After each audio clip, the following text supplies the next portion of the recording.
Hey, it's Tyler with Deep Code, and in this segment, I'm going to be building a CLI that supports subcommands from scratch. I'm going to be doing the example in Python. When we talk about a CLI that supports subcommands, for example, we have the git command, and git has git clone, git init, add, mv, etc. Each of these are subcommands that I'm referring to, and we're going to build our own from scratch. So we'll start with the entry point. I'll just call it foo. And we're going to do this in pure Python, so I'm going to import argparse and then set up the typical guards.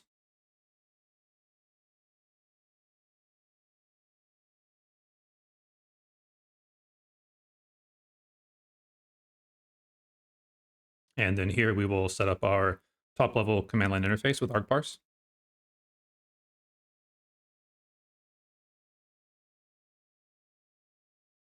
I'm not going to bother with the help text, at least for the very top level, just since this is a toy. The next thing we want to do is add subparser support. This is where we're going to implement our subcommands. We do that like this.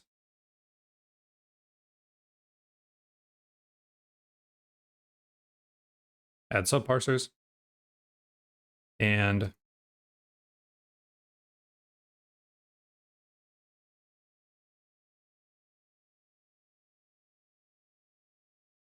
this is what the current command line interface looks like. We don't have support for any commands or any options or anything like that.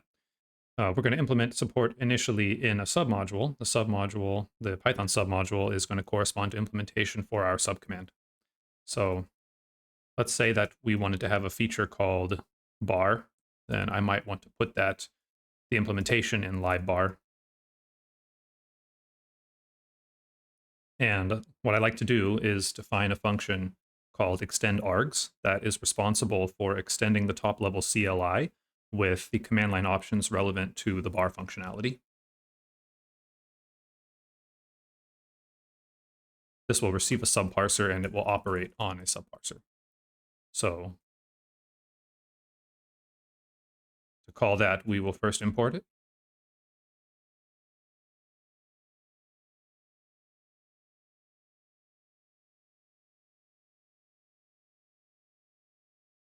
And we will pass it a new subparser. So this subparsers here is a subparser factory.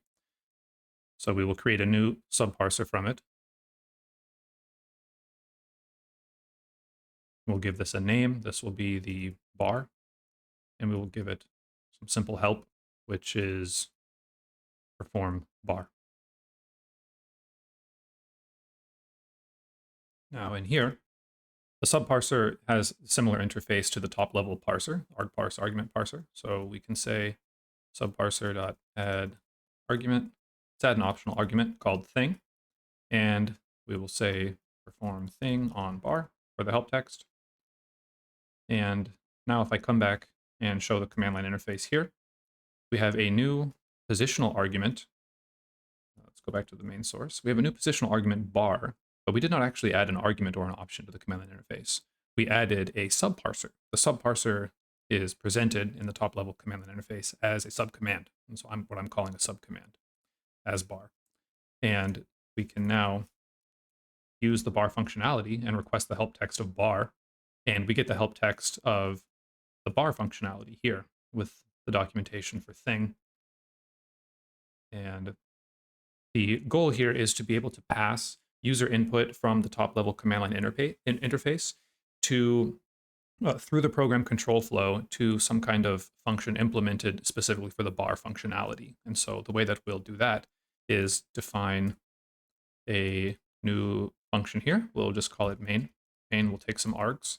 And these args will correspond to the command line interface we set up for the bar functionality. So we can expect an optional thing to be available. So we can just print args.thing, for example. And now we need to use a callback mechanism to register this function into the command line interface. And the way that we do that is by saying subparser.set defaults. And the default that we're going to set is called func. We're going to set it to main, which is the name of the callable in the scope here, the module scope. And then back in the top level here, after we parse the args, we need to invoke the callable, invoke the callback. And so we will call args.func and pass ourselves. Now, if we come back here and look at the interface for bar, nothing has really changed. And we can pass thing hello world. So the text wrapping seems to be broken. And we see it print hello world here. And so we have successfully set up a top-level command line interface here that forwards user input from the top-level command line interface into callables registered with specific subcommand implementations, in this case, the bar functionality.